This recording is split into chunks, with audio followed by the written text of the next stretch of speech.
नित्यानन्दं परमसुखदं केवलं ज्ञानमूर्तिं द्वन्द्वातीतं गगनसदृशं तत्त्वमस्यादिलक्ष्यम् एकं नित्यं विमलमचलं सर्वदी साक्षिभूतं भावातीतं त्रिगुणरहितं सद्गुरुं तं Namami.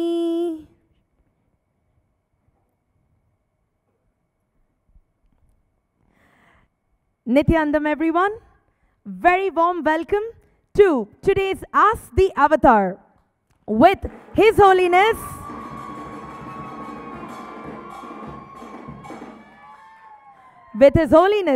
the Great Living Avatar Bhagwan Paramahamsa Sri Nityananda Swami. Today on Ask the Avatar, you are going to get to hear the roar of a lion with his cub.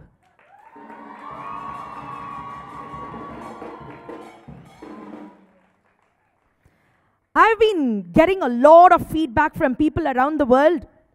They're telling me the hottest seat on planet Earth right now is not that of a presidential candidate or is not that of being at the top in the entertainment industry. It is not at being on some billionaire seat. No, it is the seat right opposite to the Avatar.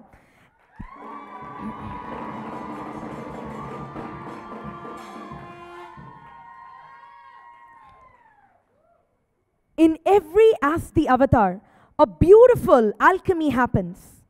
And it gives me great pride, honor to introduce the first monastic disciple of Paramahamsa Nityananda to be gracing the seat on Ask the Avatar.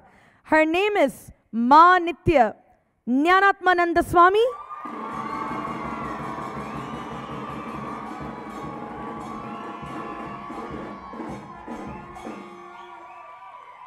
I know worldwide.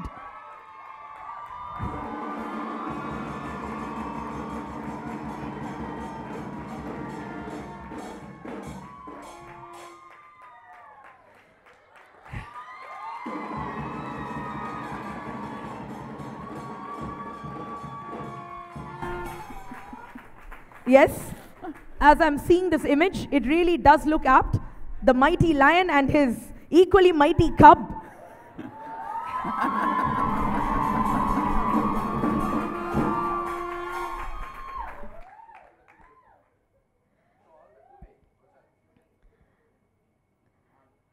I'm seeing all the wild excitement and the applause. Please understand, for Jnanatmananda Swami, it is not just an applause that generates out of, polite acceptance of someone walking on stage. She is one of the most loved people in the Sangha all across the world.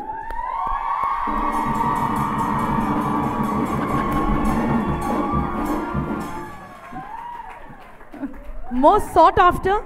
She is an adept in the yogic powers that His Holiness has initiated her into. Right from being able to scan human bodies, give a perfect solution that even surpasses that of medical diagnosis. Being able to express the powers of remote vision, look across thousands and thousands of miles. Being able to scan what's going on in people's lives in their homes, giving them a spiritual solution. Being able to mind read, being able to give healing, spiritual healing across extraordinary distances. These are very few of what I can speak of for my dear friend. Today, before we head off into this really exciting Ask the Avatar, I wish to give a beautiful introduction to who she is, how she came to be. Stay tuned and give us your listening. Ma Nitya Jnanatmananda Swami, hear her story. She hails from a very traditional Brahmin family from Chennai, India. She grew up with her parents and an only brother. Naturally, you will be thinking it's a very pampered life. Temples, rituals, pujas were a part of her daily life from her early years. For 7 years, that is from when Ma Jnanatmananda Swami was 15 to the age of 21, in her life, she remembers going to the temple every single day and chanting Vedic stotras or Vedic chants, hymns, daily. She was formally trained in chanting in her school, and she also won many prizes in chanting competitions.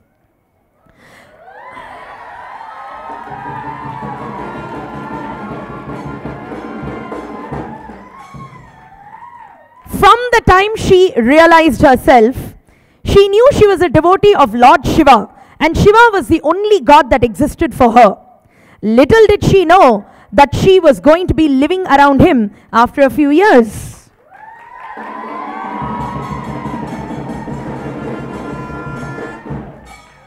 You know, in our Sangha, we very lovingly refer to her as the Nandi of Sadashiva.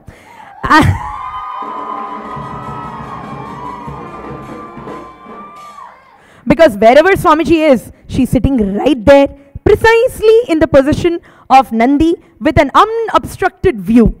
Absolute unobstructed view. Actually, Swami. Nandi has two meanings. The Nandi is seen as an ardent devotee of Sadashiva. Nandi is also seen as somebody who comes between you and Sadashiva.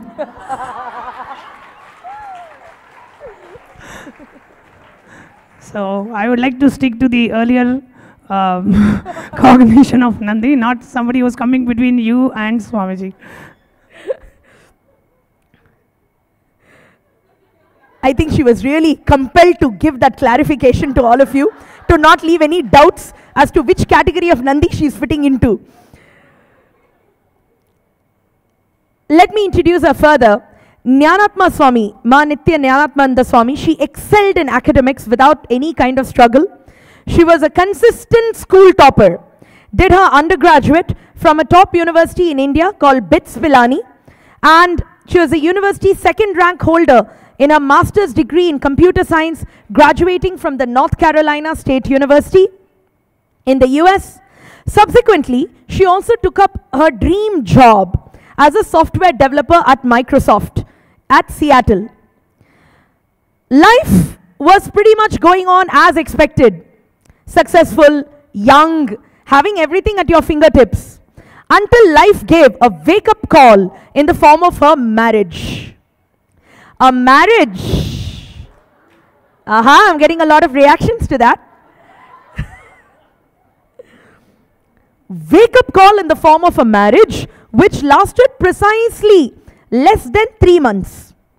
It made her realize the true purpose of her life, and she started seeking something much deeper than what she had on the surface. Now, moving on to today, in the Ask the Avatar episode of the day, Ma Nitya Jnanatmananda Swami is going to interview our beloved Swamiji. And today's episode is...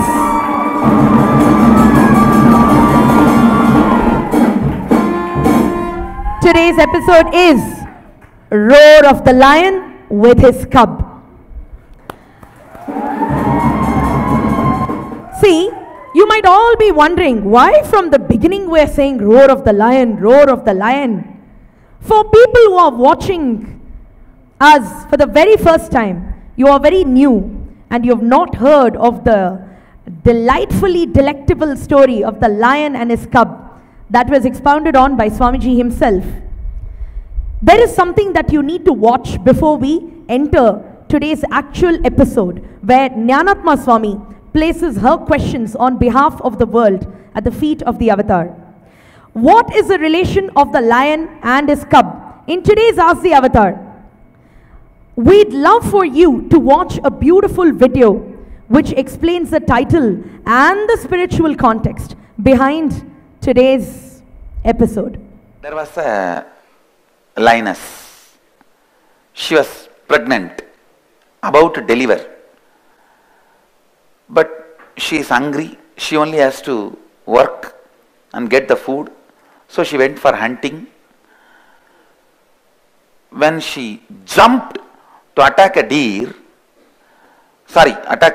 goat, from sheep attack a goat, it became a little too much. She fell on the ground. The blow was so much, she delivered the baby and died. The cub was born and the mother dead. Lioness died. All the goats ran here, hither and thither, but suddenly they found that nobody is attacking them and no sound. They turned back and they saw the lioness was dead. And near the lioness there was a small cub, cute cub, trying to look here and there and play around, roll on the mud. And all these guys go there near to see what it is. They say, bah. And the whole sheep, they took the cub with them, and the fellow started growing there. Slowly, slowly he started eating the grass just like any other goat, and started making the same sound. He was growing. Everything was going smooth. Everything was going well. Nothing wrong. Suddenly one day, big storm. One lion saw this whole sheep and one cub running around with the sheep. He was shocked, surprised. Next day the lion again came back to the same place, waited for this sheep to move, and he just jumped and caught only that cub. And that fellow started bleating same way. Ah, ah. And next day again he waits. Again he jumps and catches the same cub, holds him by neck and say, look, you are a lion. You are not goat. Don't be stupid. That fellow starts screaming, no, no, no, I am sheep, I am goat, leave me. What he is telling me to do? Why should he every day catch me but not eat me? And why is he letting me go every day? What is mirror? Next day, the same team, same group, same route. He stands from a distance and asks, can you tell what is mirror? Dialed avatar call.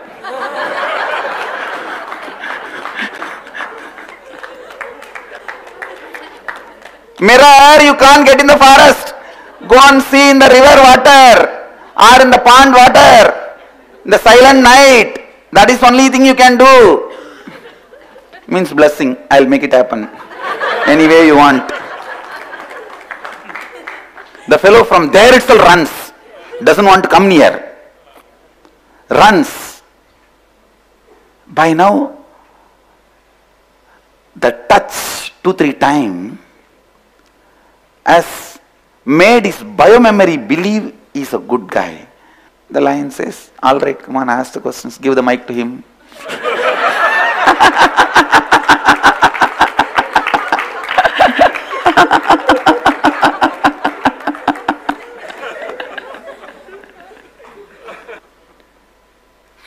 Second day, he comes without the sheep, little closer, but not to the level where he can touch, but little closer,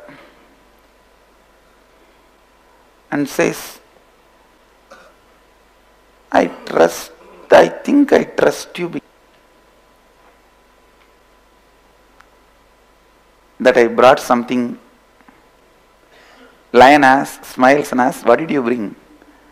The best grass. I am a grass retailer. The best grass I brought. We all enjoy. I'll leave it here. Will you also eat a little bit? And lion says, why? Why did you bring grass? This fellow feeling little fear and shy all together. He just drops the grass and says, runs to a certain distance, I brought it because I love you, and runs away. Says, hey, I am telling you, I have no vested interest. I am not here to cheat you. I am not here to waste your time, waste your life. I am here to reveal the real you to you. And that's all matters. First time he looks into the eyes of the lion and sees the powerfulness and compassion. His being already started listening to the lion. Now the cub knows he cannot deny the lion completely, but he is afraid.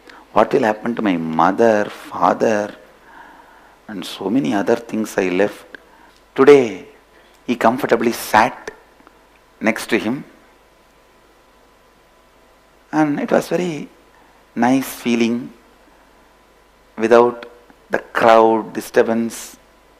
He is just sitting, and suddenly the lion roars. Roar. See, your sound is different, my sound is different.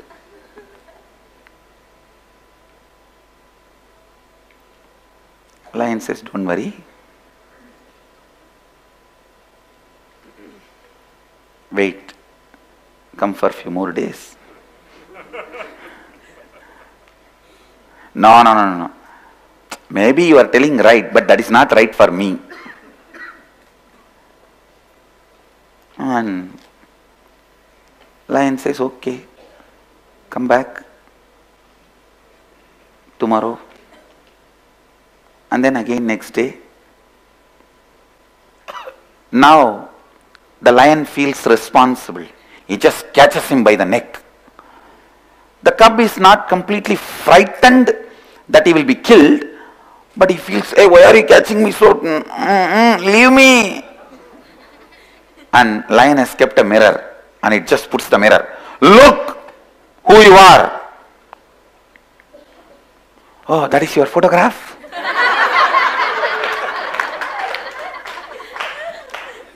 He shakes the head and, look who you are. Do you see it is shaking? He says, you are shaking now. See, I am stable. See the mirror. See.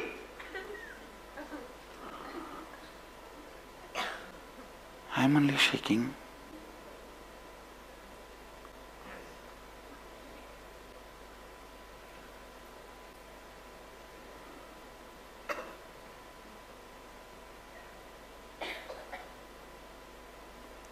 Then he throws the mirror.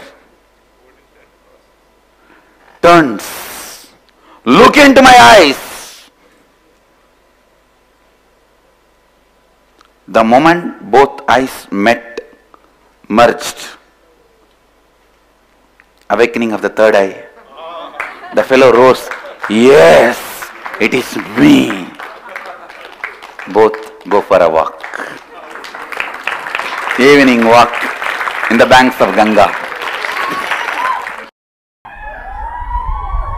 What a delectable, experiential taking through of Jnanatma Swami's life. I'm sure, like me, each and every one of us actually went through her life, went through the journey. See, that was a moment when life introduced her to Swamiji, to Paramahamsa Nityananda. The first live discourse of Swamiji at Microsoft made her realize that he was the one she had been worshipping. He was the one she was looking out for all her life. And not surprisingly,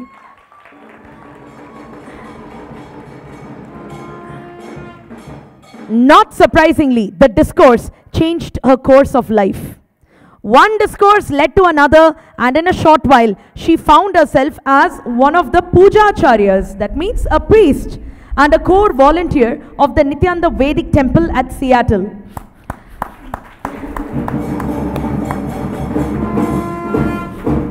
During her first Inner Awakening program in the July 2009, she decided to become a sannyasi and subsequently quit her job, joined as an Adinavasi in November 2009.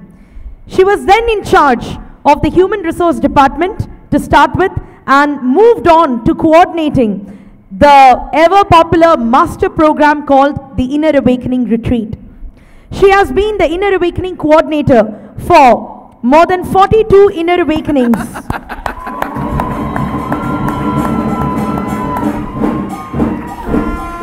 And now heads the Nityanandam department in the Sangha.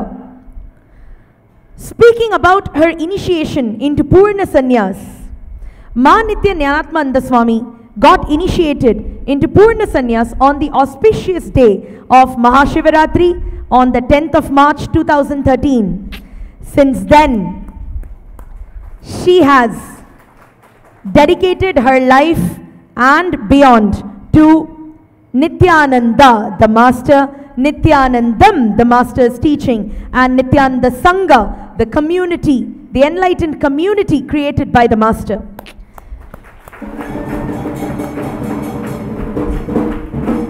She is committed to living the four tattvas teachings of integrity, authenticity, responsibility, and enriching herself and the world.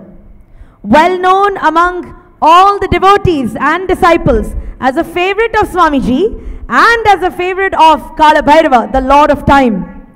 She wishes to remain the same and wants to be a channel for Swamiji's teachings to enrich and enrich the whole world. Now, we're not done yet. I'd like all of you to watch a very special video on Ma Jnanatmananda Swami, her life as an Adinavasi in the last 8 years.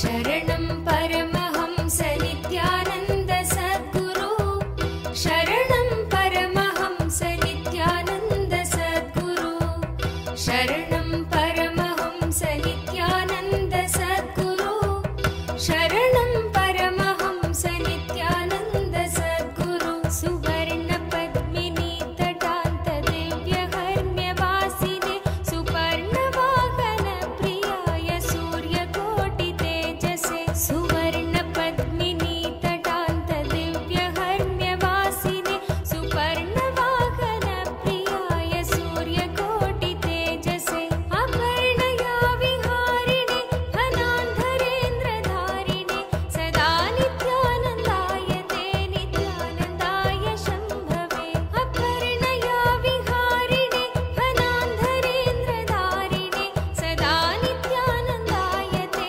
Nityanandaya Shambhave. Sharanam Paramahamsa Nityananda Sadguru, Sharanam Paramahamsa Nityananda Sadguru, Sharanam Paramahamsa Nityananda Sadguru, Sharanam Paramahamsa Nityananda Sadguru.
चतुर्विधार्थदानशौण्डताण्डवस्वरूपिणे सदा नित्यानन्दाय ते नित्यानन्दाय शम्भवे शरणं परमहंस नित्यानन्द सद्गुरु शरणं परमहंस नित्यानन्द सद्गुरु शरणं परमहंस नित्यानन्द सद्गुरु शरणं परमहंस नित्यानन्द सद्गुरु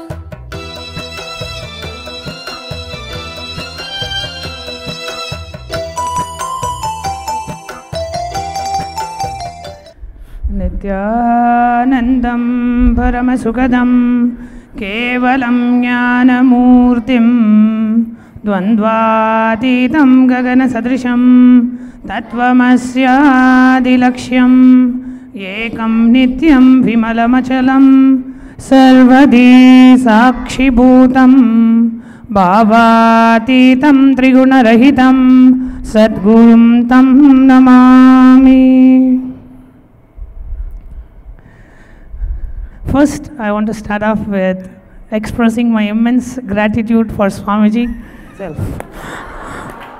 And born somewhere, was brought up somewhere, studied in some college, some university, roaming around in the world like a headless chicken. Swamiji literally handpicked me and gave me this lifestyle, and I really want to start with expressing my immense gratitude for Swamiji for giving me this wonderful lifestyle.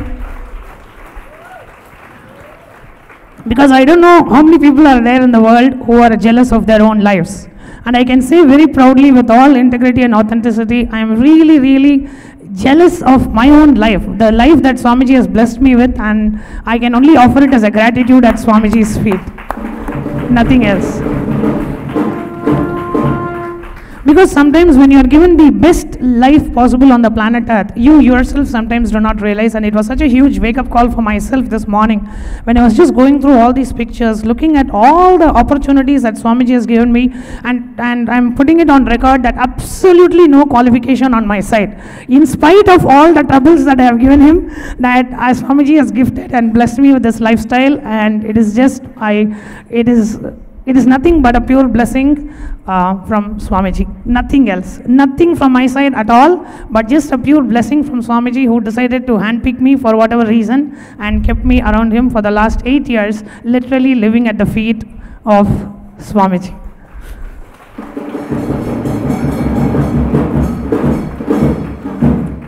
Swamiji, I want to start off with a question of how does it feel to be an avatar? How does it feel for you? Because we know the space of a disciple, and we know you're always there for us, protecting us, showering us with all the compassion. But for you, how does it feel to be in the space of the avatar? Nityanandeshwara Sadashiva Samarambam Nityanandeshwari Adishakti Madhyamam Asmadacharya Paryantam Vande Guru Paramparam.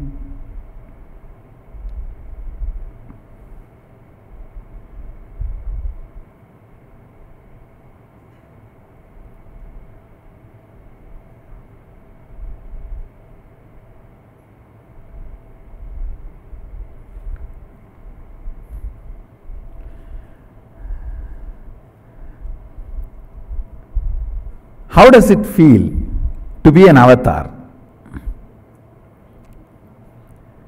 Just like Jnanatma was telling, today morning only she was compiling her whole Adinavasi life.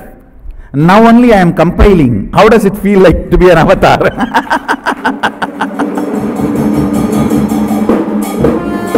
Understand, when the shoe fits, leg is forgotten. When the belt fits, belly is forgotten. When the crown fits, head is forgotten. When the chain fits, neck is forgotten.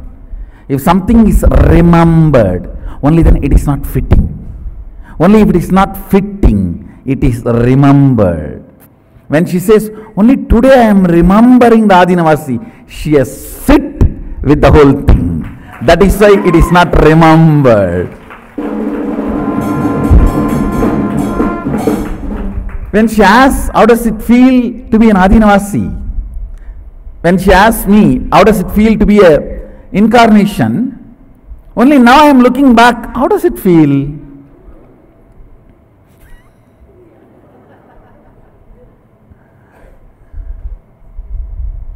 My life is my feeling.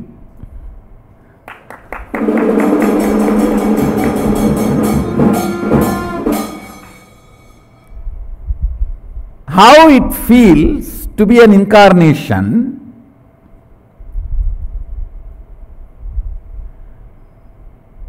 if I put it in few words technically,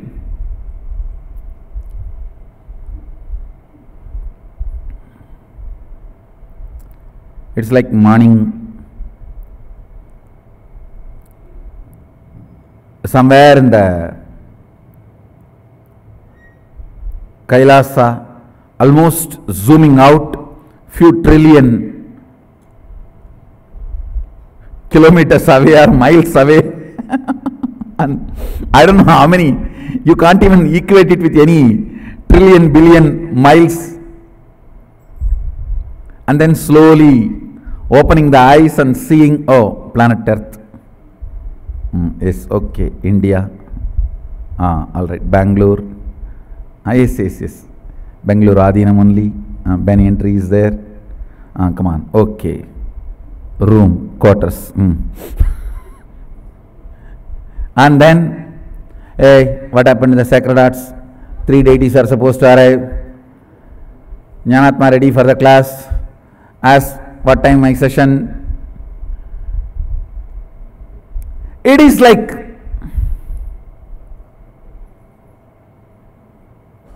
the whole spectrum of universe available. And one more thing I want to add. The whole introduction, during the whole introduction, I kept quiet means I accepted the whole introduction. Understand? I am attesting, acknowledging. Actually, I was just seeing the way the Mahayoga started. Every word they uttered is true. The whole introduction is absolutely right.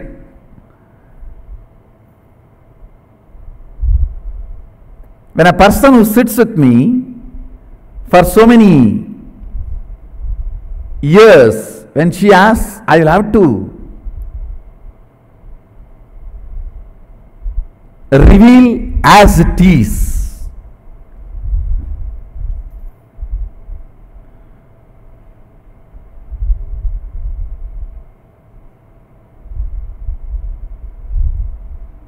All-knowingness and the responsibility it brings, and compassion which is needed towards the people when I am performing my responsibilities, giving them enough opportunity to evolve.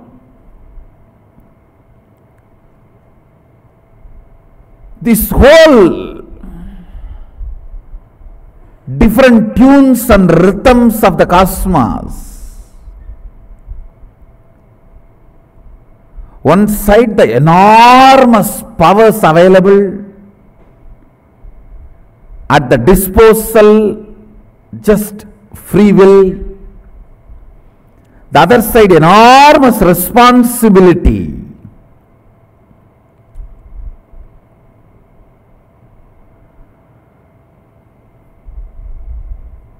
When things are enormous in front of you, naturally whatever you do is right.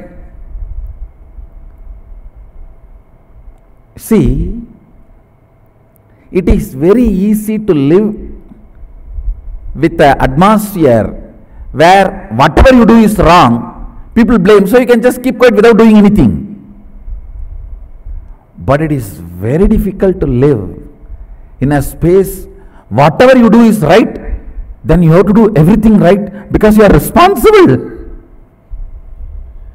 It's a huge responsibility.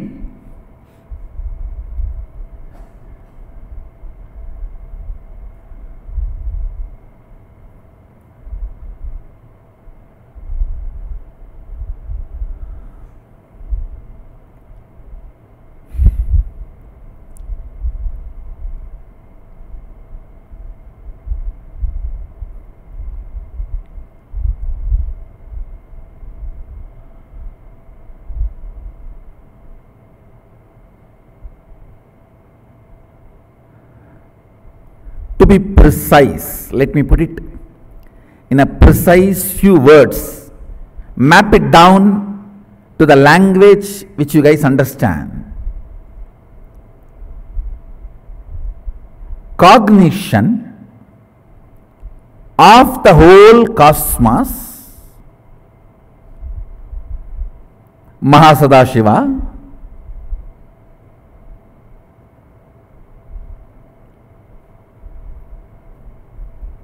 operating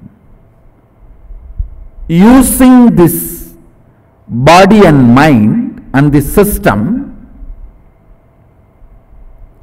This system knows only one thing: it is being used by the cosmos, so the cosmos is going to do what it wants to do through this body and mind, and it will protect, take care this body and mind and manifest whatever is required, whenever is required. Because of that grounded cognition, even this body and mind does not have any anxiety to know what is going to happen in the future. See, only with anxiety you feel like what will happen in the future. Many times, this body and mind does not even have an anxiety to know what is going to happen in the future. So it does not even bother to look what is going to happen in the future. It knows Sadashiva is operating and he is going to do what he needs to do, and he will protect. How he will protect? Sometimes even the close circle people think, people who lived closely think, what is this big problem? He doesn't know the solution. How is he going to give the solution for others? Understand, I am bothered, anxious about your future, so I look what is going to happen to you in future. I am not bothered or anxious about my future, so I never look what is going to happen in my future. Understand, only about which I am anxious I will look. About you I am anxious. About me I am not. I am too certain. That is why I don't look. For you I use my powers, but never for me. Because I know for sure I have to protect you. For me, I know I am protected.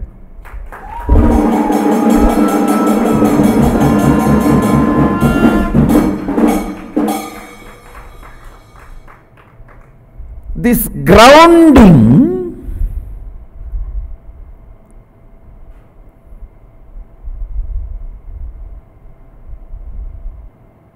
and the all-knowing of that cognition and the paradox of not knowing even about the next step because there is no anxiety.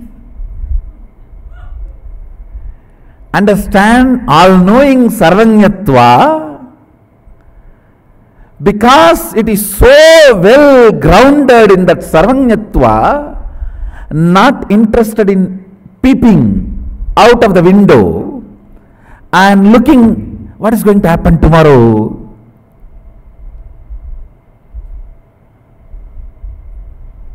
this paradox,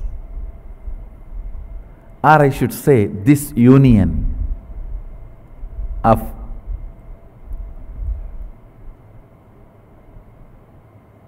man and God, or in my own way, Godal and many,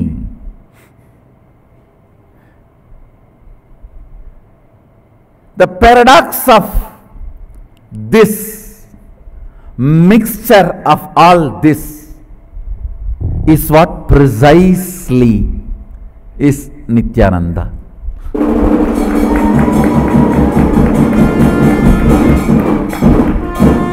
Understand, even the people.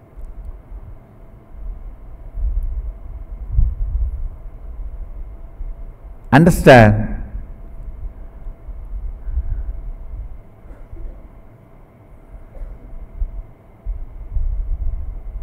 I am a paradox for the people who can't understand union of all the paradoxes, for the people who are grasping, who are able to grasp me,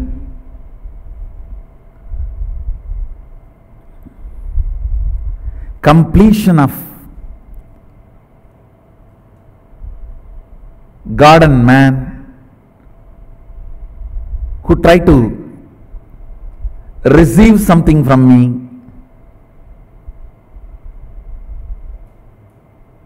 incarnation, for the people who are manifesting powers through me,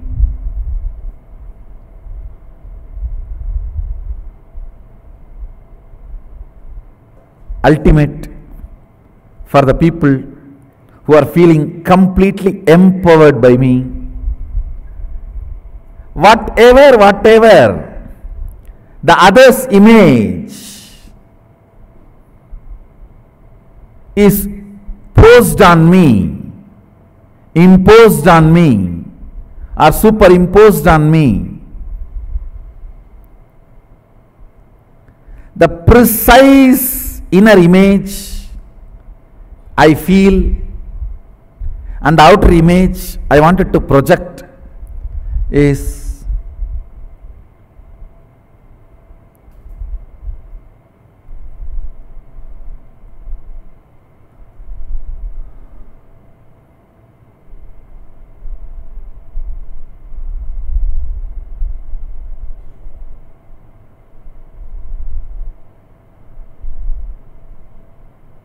all of these words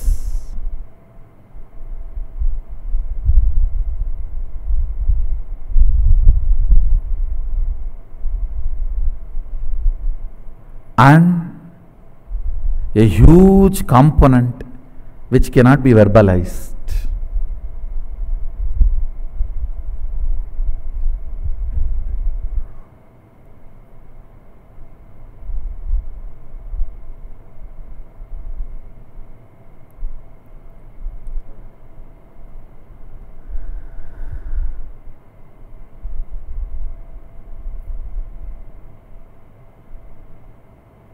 The roar, or the hair, or the big eyes, or the huge teeth, all these can be descriptions of the lion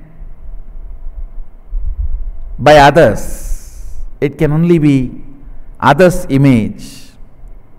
What lion feels as lion,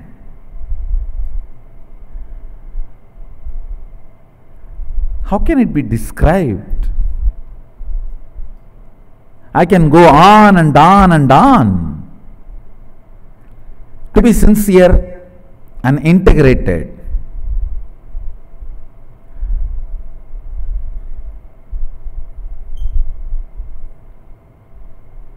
it is universe, para, the ultimate,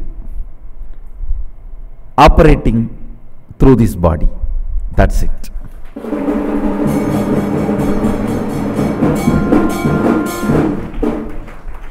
Thank you so much, Swamiji. Swamiji, the next question I have is specifically for all the people who are watching you on YouTube. There are like 1 million people who are watching you on YouTube and another 1 million people who are following you on Facebook. Now, for somebody who has never met you, never met you physically, not attended any of your programs, not taken your initiation, but they are sitting out there in some part of the world, connecting to you through your videos. They feel immensely connected to you. Do you recognize them as your disciple? How do you know that they are sitting there, or do you? Of course you know, but how is that whole process happening? Understand, this is only one of the rooms I am using. This is only one of the quarters I am using.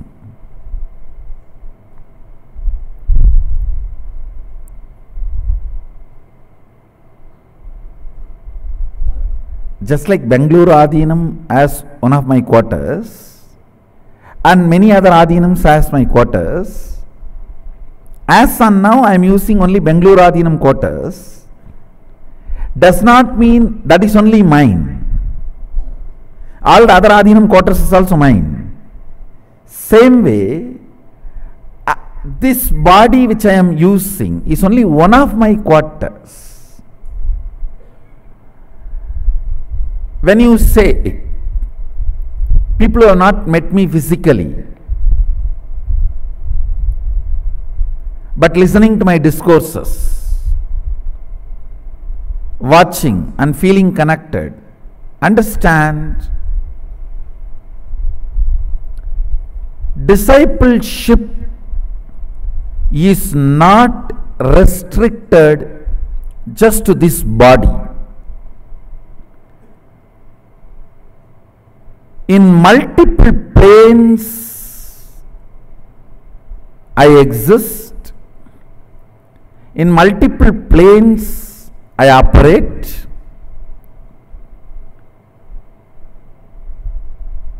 Each one, the way they are connected, the same way they get the response. Just few days before I declared, now people are going to have darshan and vision in their dreams. Like they will have the vision, darshan of me appearing and blessing them and showering gold coins and diamonds, or showering them with wealth. When they wake up and see, really they will see all around on their bed literally the gold coins and diamond, whatever has been blessed in the dream state, in the real. And you will see in next few days people putting this kind of experiences and blessings in the Facebook. You will see these happenings, the mystery, the mystical happenings are all not restricted only to this body. I should say that this is one of the body I am using. To relate with all of them, there are some more bodies which are being used, and I should say that there is an automatic 911. Whoever calls from wherever, they get the response. And it is not necessary all that information should be known to this body and mind. But whenever needed, this body and mind gets those informations.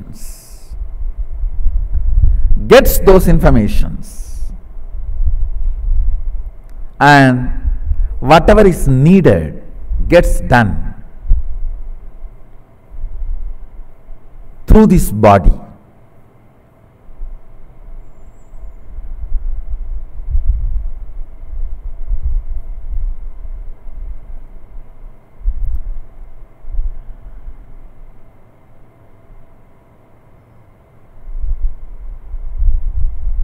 It is such a intense subject. Maybe I'll use few more examples and give you an understanding. In various planes, like in dream state, the body of Nityananda is different. In the deep sleep state, there is another one body.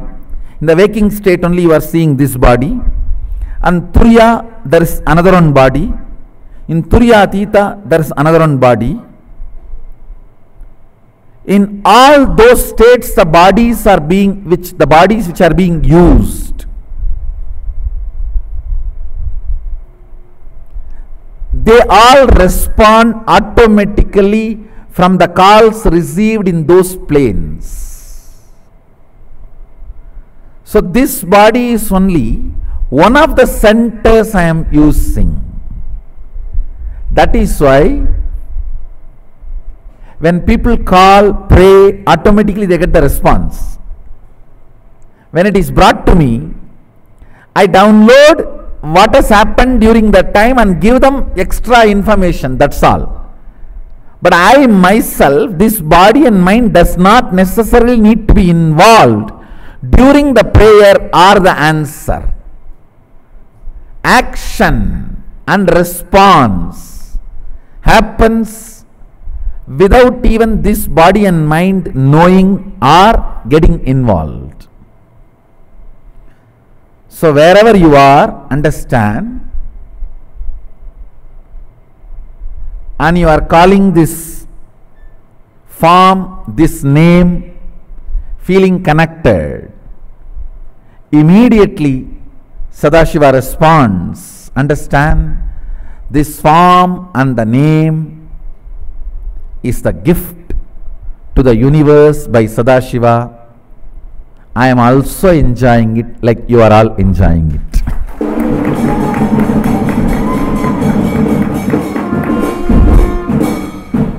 This name and this form is the gift to the universe from Sadashiva. Just like you all enjoy, I am also enjoying it. That's it. Thank you so much, Swamiji.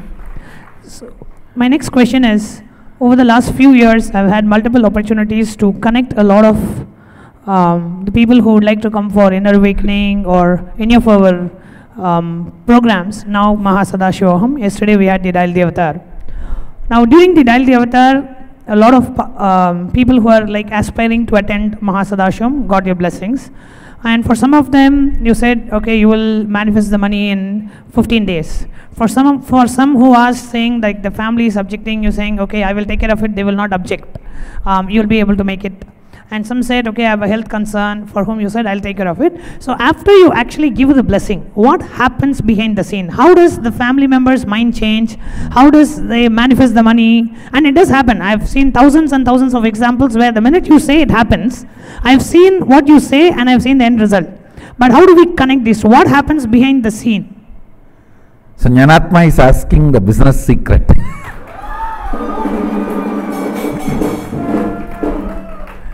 I should say it is not even business secret, it is cosmic secret. You see, fundamentally, the ultimate will is operating this will. The ultimate is breathing through this breath.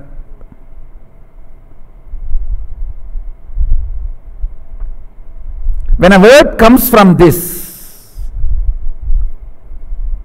it is literally a word coming from the cosmos. Word coming from Sadashiva. Automatically, please understand, let me now explain a very important, see,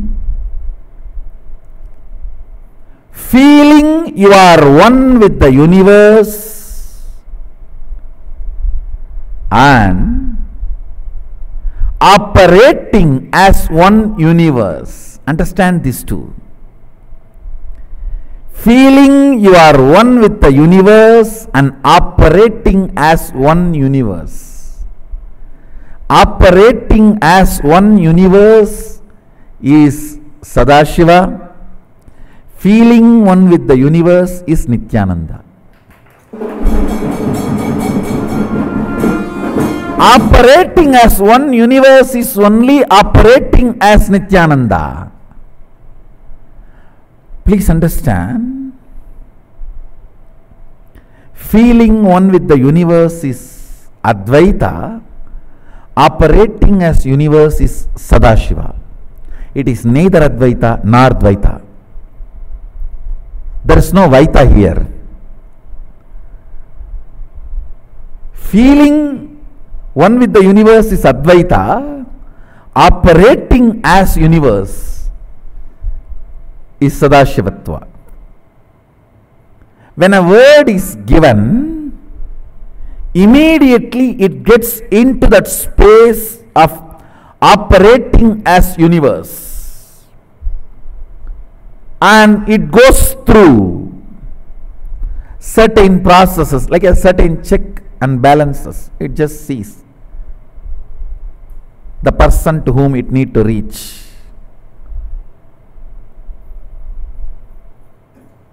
And the form in which it need to manifest.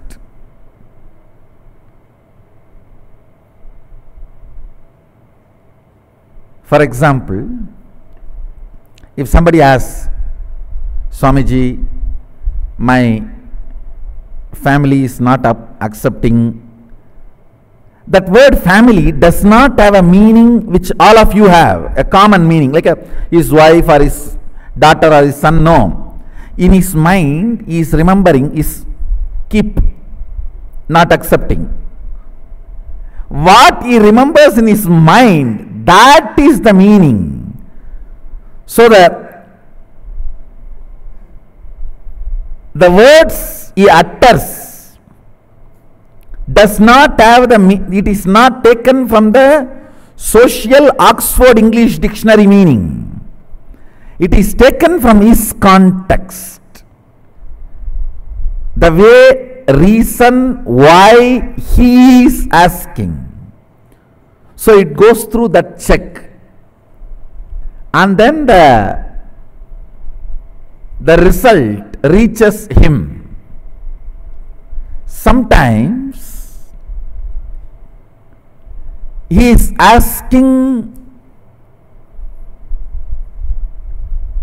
which is not understood by others. That is why what he asks he gets, but others feel he has not got it.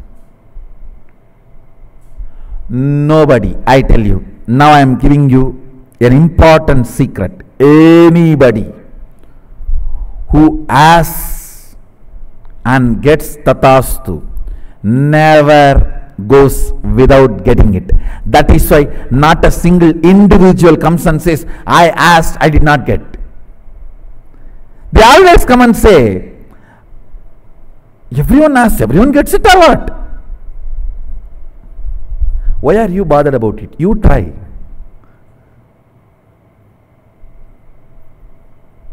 The common doubt is, oh, everyone asks, everyone gets it or what? How is it possible? Everyone gets what they asked for.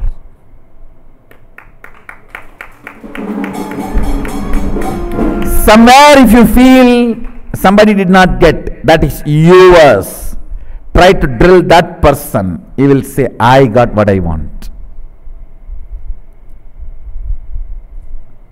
That is why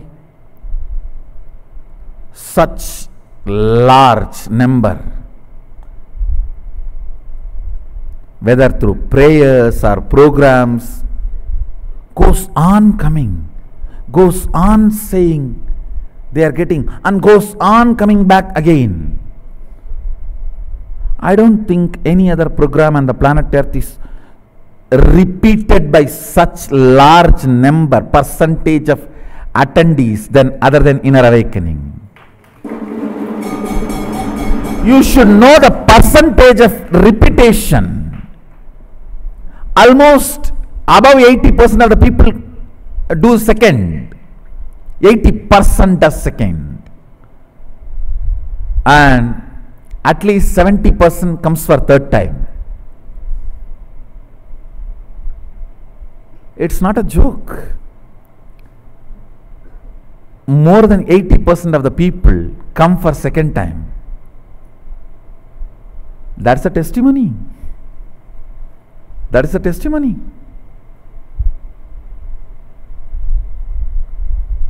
%40 doesn't go back.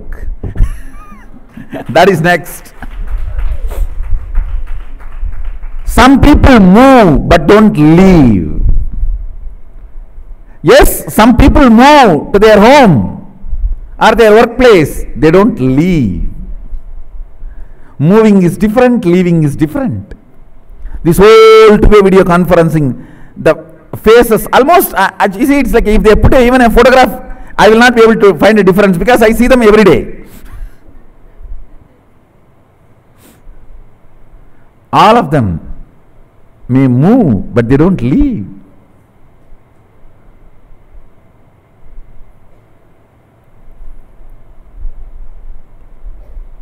The words uttered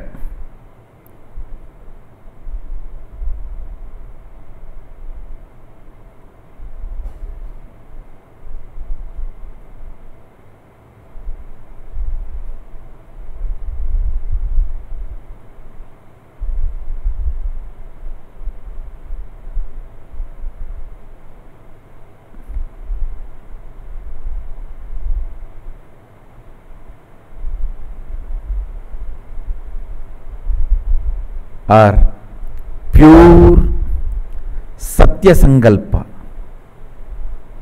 It's directly from Sadashiva. That is why those words become reality, just like that. Swamiji, my next question is, let's say we are all now really getting ready. There's a huge buzz for the December Mahasadashivoham. And there are so many devotees all over the world trying to make it for Mahasadashivam because they don't want to miss what you're going to be offering to the world. If somebody, let's say for example, they are not able to make it for Mahasadashivam, is it that they are not meant to be there, or is it that their will persistence was not strong enough? See, to tell you honestly, there is no such thing that they are not meant to be there. I will only say, not only they did not have enough will persistence, they did not even have a will. It is just casually, why? Okay, like a window shopping. Like a window shopping, even if they have a will, I can convert that into will persistence.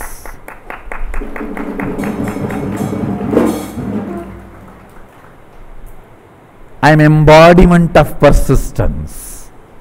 Understand? This throne is the witness for my persistence. I sat on this throne 2003 January 1st, this very throne. Now we covered it with a silver, but this is the very throne. You can see the photograph. This is the very throne. It went through everything. It went through everything.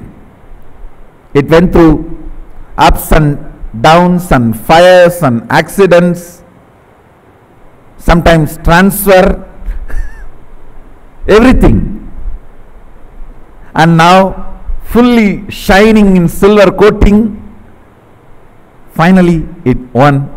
This throne is the witness. But end, it persisted. I am embodiment of persistence. Anybody has a will, I can make that into will persistence. Maybe people did not even have a will for the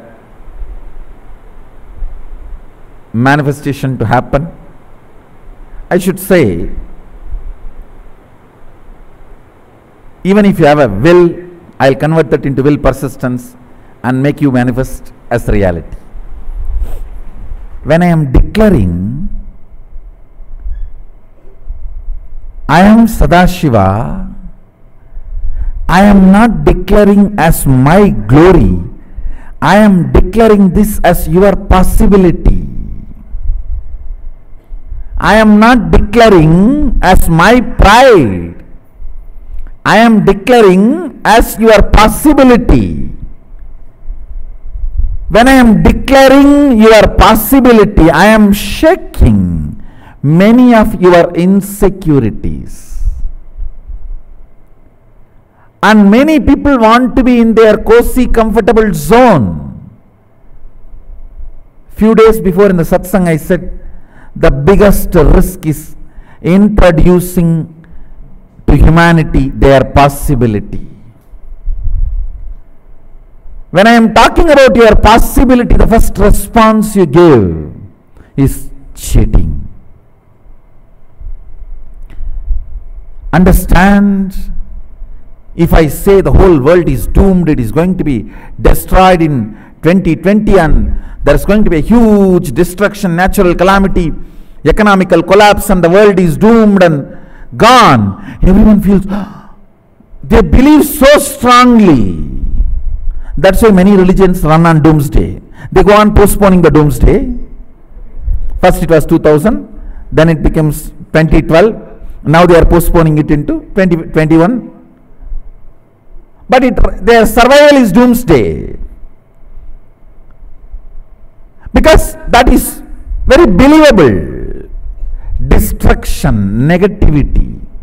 You feel very connected and you are really able to believe it, cognize it. But when I say, hey, you are Sadashiva, we are all going to wake up, millions of people are going to radiate Sadashiva and his powers.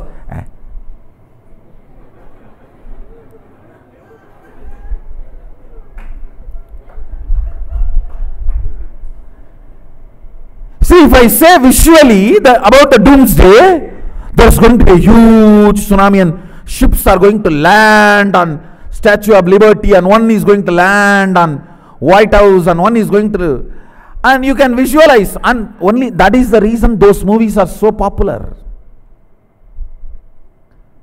Even those scenes, clips are so popular. The Golden Gate Bridge is being washed away. The New York City getting washed away, and the Kanyakumari getting washed away.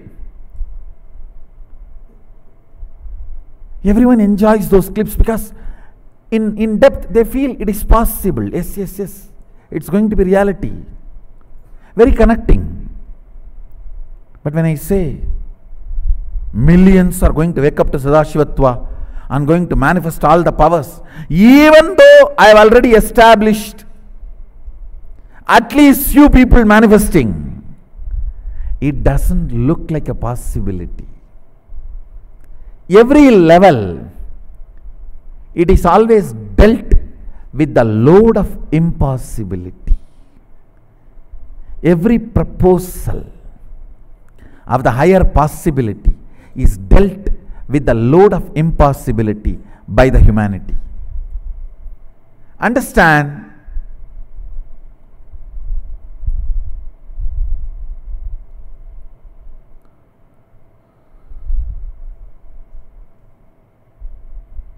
unfortunately, your mind wants negative end, means the negative understandings catch you very quickly.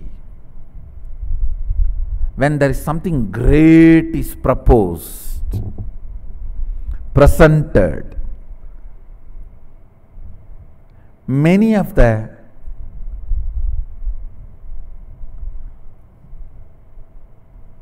people feel threatened, shaken, disturbed. Their ideas are shaken. End of the day, I know what I am getting into. I know what I am getting into. And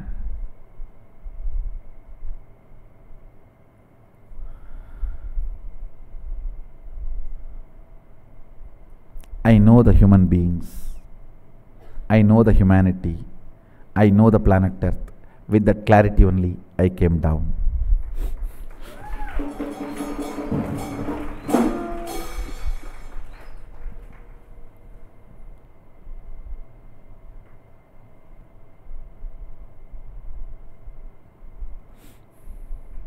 Swamiji, I have a few more questions. Can I go ahead? Go ahead. Swamiji, the lifestyle of an Adinavasi, the way I see it as compared to the lifestyle that I was having when I was working outside, earning, living, you're thinking about your small family, running by some greed or some fear. Either you have to greed of getting promoted or a career success, or a fear of, oh, if I don't go, what my manager will say. Versus the lifestyle of an Adinavasi here, where all your basic needs are provided completely free of cost. You don't have to worry about your food, shelter, electricity bill, internet bill, nothing that you need to worry about your survival or your existence. But something that really thrives us is, for me, it is my love for you. Because of what you have given to me in my life, I feel at least I should do something, because I can never match what you have showered to me, but I feel at least something that I can do in my level I want to give back. That is what is driving me every day, and it is actually an immense joy and pleasure to be a part of this community where everybody is, there is only one common point amongst all the Adinavasis, which is our relationship with you. And it feels like a really blissful community, which I feel is the only hope for today's world, where living in a community where you don't have to work for your survival, but living in a community where your possibilities are explored. And every day, like when people ask me, okay, how's your life been in the Adinam last 8 years? The only thing I can say is, I had a very clear boundary about myself. Now I myself do not know what I am capable of. I am exploring myself, and I am seeing myself do some things which I never thought I could possibly do. So it's just a lifestyle of exploring the possibility. So how do you see the lifestyle of Adinavasis or the Adinavasis in the next like 5-10 years? See, The vision, your vision for Adinavasis. I am seeing at least million means 10 lakh people residing here in Bangalore Adinam, exploring multiple possibilities and powers available for human consciousness. Understand, when I say possibilities, things which you can develop by practice, like yoga, things which you can develop by practice, like Nirahara Samyama, like creating a new software, or learning a language. See, even the possibilities can be given by initiation, that is different, but things which can be developed by practice, all that I call as possibilities. Learning to carve, learning to build a temple, learning to read, write, multiple languages, all that. What comes not by any training or practice, straight by initiation, transmission of energy, that is what I call power.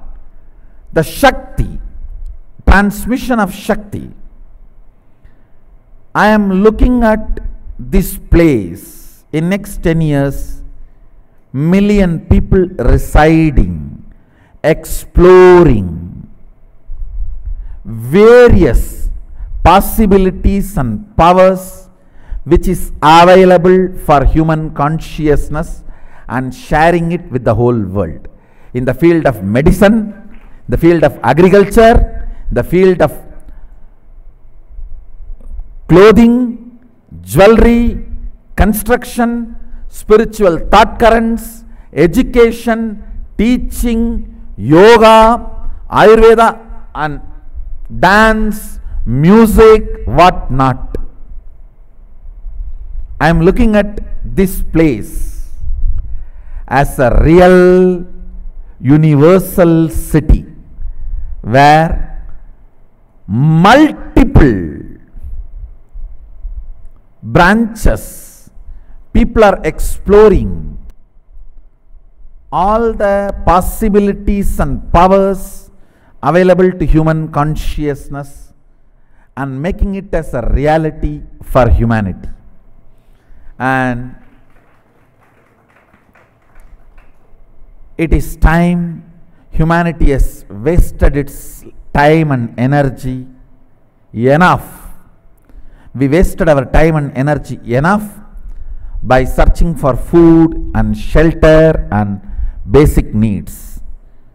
I feel at least a few million people need to be relieved and given all those basic needs and asked to explore the further possibilities and powers. That is what exactly I am doing here. Giving them all the fundamental needs, letting them explore all the possibilities and powers available for humanity and human consciousness.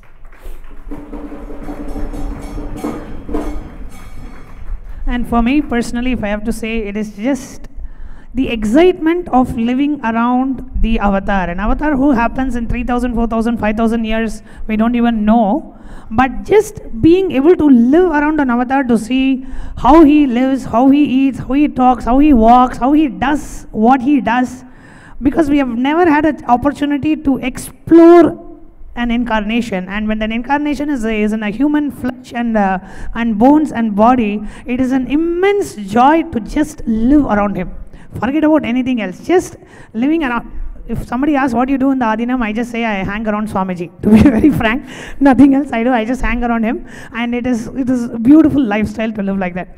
And Swamiji, to come to a last question, something which is really my passion, something which you have gifted to me is the lifestyle of sannyas.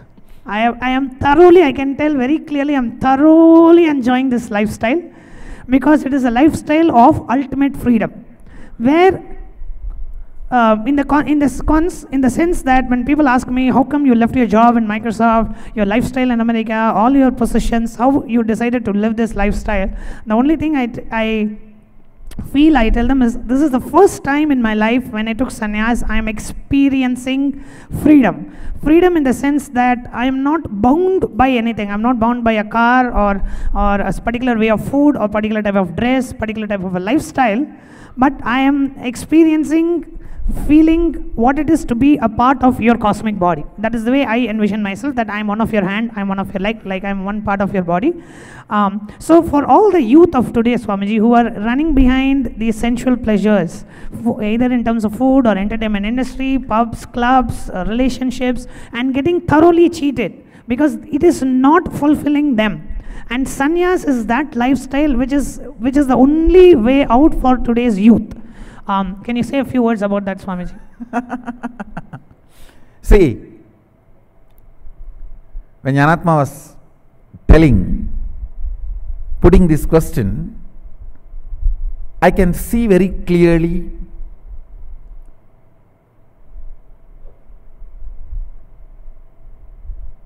when she says she is part of my cosmic body. Of course, true, she is part of my cosmic body because she is holding my responsibility. She is shouldering my responsibility. No doubt about it. And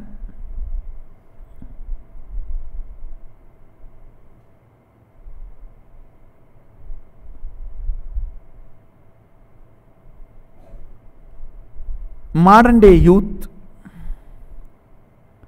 running behind some car, house, relationships, with a huge blind spot. Understand? You run for something. After reaching, if you ask, why did you run? You don't have an answer. What a huge blind spot. Actually, your blind spot is larger than your life. That is what is depression. Blind spot being larger than your life itself is what I call depression.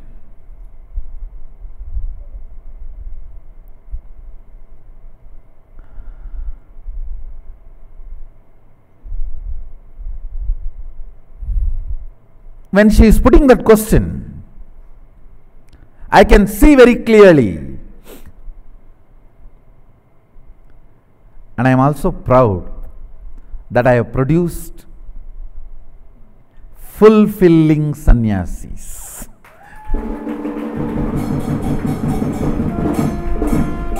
Understand, sannyasis who are celebrating that lifestyle.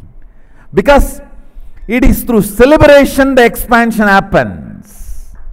It is from celebration the expansion happens. Not by grumbling, grudging, incompletion. No, somehow I am pulling a sannyasi. No.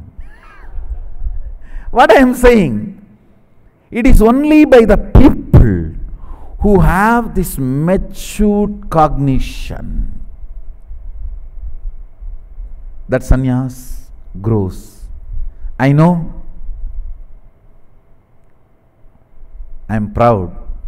I have created a sannyasis who celebrate the life of sannyas, who are celebrating.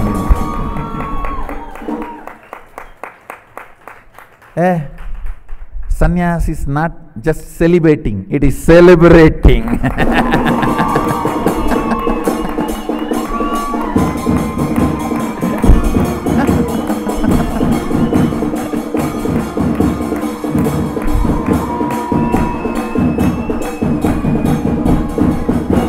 Celebrating the celebrating.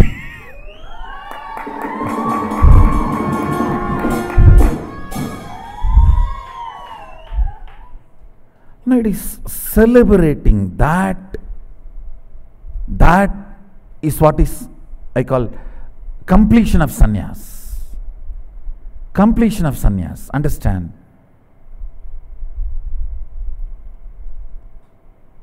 I can very conveniently, with all my integrity, I can say, I have a celebrating sannyasi in Jnanatma.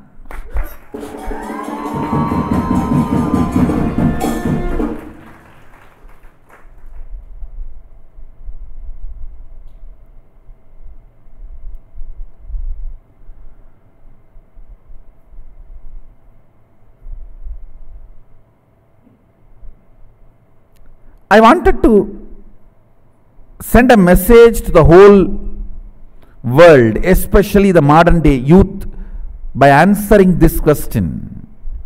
Let me define youth.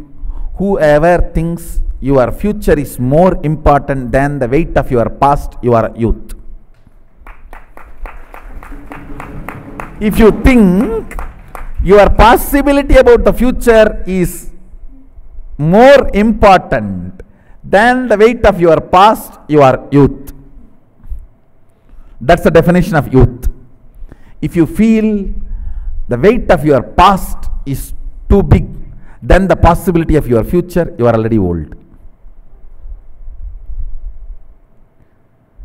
I want to send this message to all the youth by answering this question. I tell you,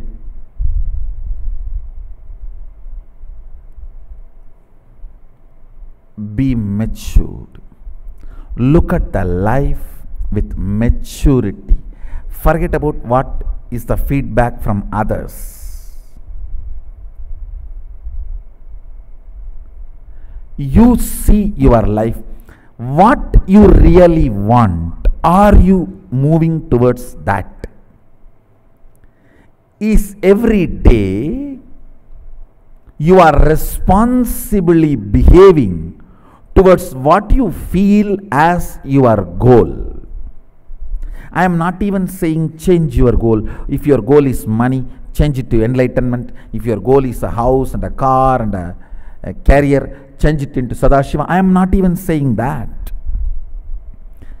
I am not talking about goal change. I am only talking about, are you integrated to your goal? That's all I am asking.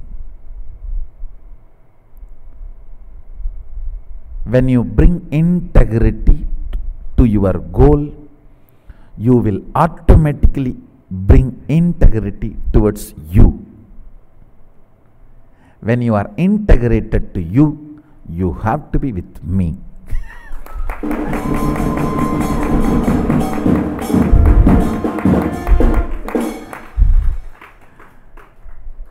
When somebody is sick, he has to go to hospital, whether he goes by walk or a car or a two-wheeler or running or rolling or ambulance, but he has to reach hospital. If you are sick, you have to reach the hospital.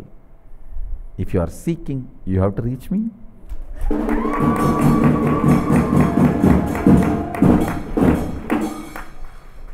Understand,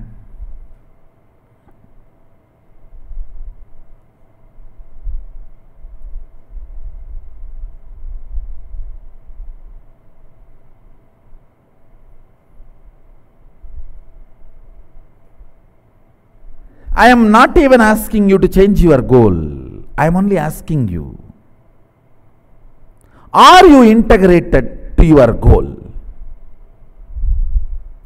When you bring integrity to what you think as your goal, so many blind spots will start getting healed. You will start getting integrated to you. When you are integrated to you, you have to be with me, and you will be with me. You will find a way to reach me. Understand? I am giving this as a clear vision for the modern day youth. Come on, it is time. If you are running after pseudo things, that also in an unintegrated way, you are not even going to have planet Earth in next 2-3 decades. It is no more a luxury. No. If it is early morning, 3 o'clock, waking up or not waking up is your decision, freedom, luxury. But if it is already noon, 12 o'clock, waking up is your survival. It is already noon. Vaivasvata Manvantara means 51st Manvantara. We are on the 51st Manvantara of Brahma. It's already noon, not even 12:30. It's already past noon. At least few million of us, let's wake up, come together, explore all the possibilities and powers of consciousness, everything available for human consciousness. Let's explore. Let's bring everything together. Let's explore, and everything expressed, let's share it with the world. It is time. We need to wake up to protect, serve, care the humanity. So, my clarion call to the whole humanity, especially to modern day youth.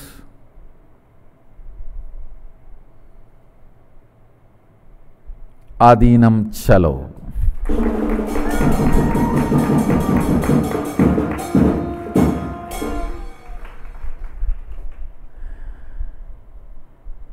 It is actually joy to sit with your own cub and see how the cub makes you roar, and what all the cub does to make you roar. Especially somebody who is really integrated. Understand, sitting at my feet for 8 years is not a joke. I know it is not a joke. Whether in a good way, sense or a ferociousness, both intense.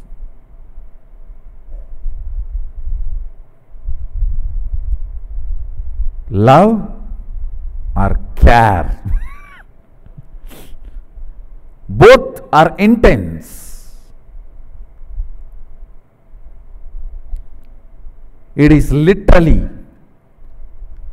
putting yourself in a mold and just getting molded.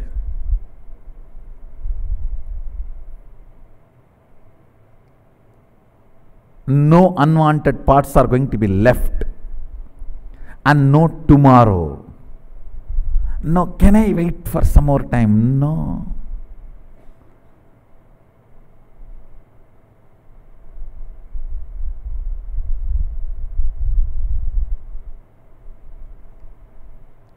And a person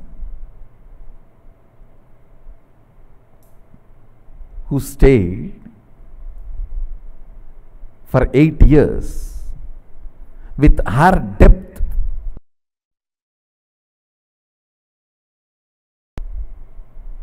it's such a joy to explore and respond to her depth. Understand?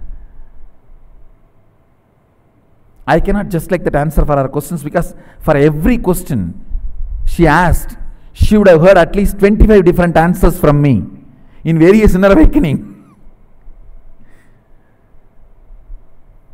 I cannot just like that brush it aside. From the depth from which the question comes to the depth, I will have to answer. It is such a joy to handle the questions from depth. The questions from depth. And Swamiji, I want to say something.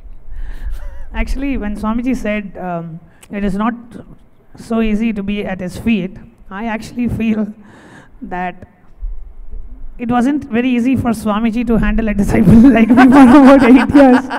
Literally tolerating every kind of mood swing. See, I always enjoyed the lifestyle of an Adinavasi, lifestyle of a sannyasi, but that doesn't mean that I immediately fit into the mold that Swamiji wanted me to fit into, and he tolerated, patiently, sometimes waited, sometimes ferociously awakened, all of that. But at the end of the day, he decided to keep me at his feet, and I am eternally grateful to Swamiji for that.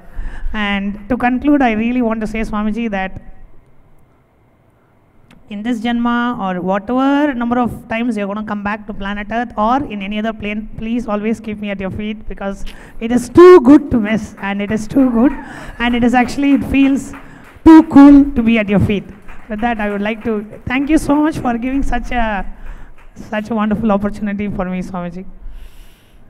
So, the essence, first I want to say Tathastu for what you asked. Blessings.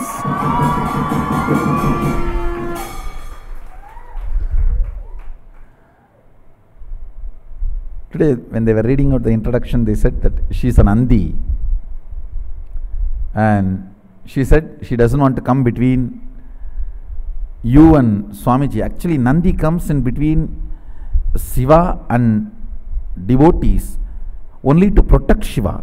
Sometimes Shiva himself cannot defend him. He is in Samadhi. So somebody has to be running around and defending. So Nandi does only that job.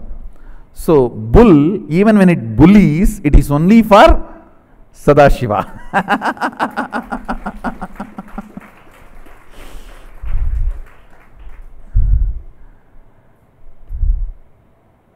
I know there is so much to discuss and explore.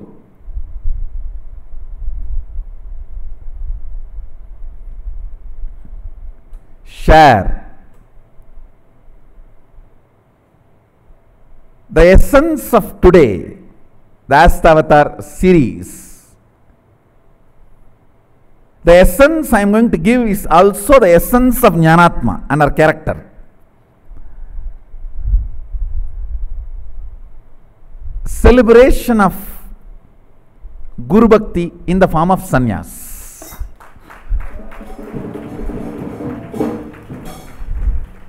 I'll say that is the essence of today's session and the statement of Jnanatma's life.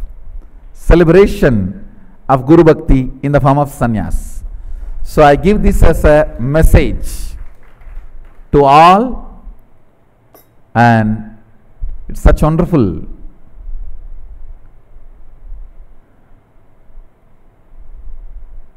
Actually, I did not think, of course, I never think is different. I did not expect a disciple can make me think so much and can get such a in-depth answers from me. Maybe you may have to watch this As the Avatar, this series, this satsang at least 4 or 5 times, because many of the answers I gave are from depth. Many answers I gave are very deep. The words may look like I used it already, but the answers are very deep. Go through it, you will understand the depth from which I responded. And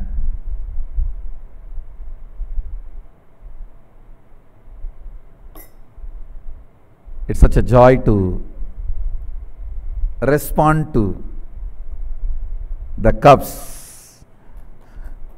And my blessings to all of you. The essence is celebrate Guru Bhakti through sannyas.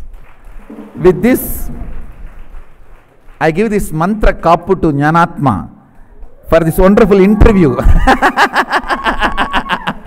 as my memorable gift and a protection.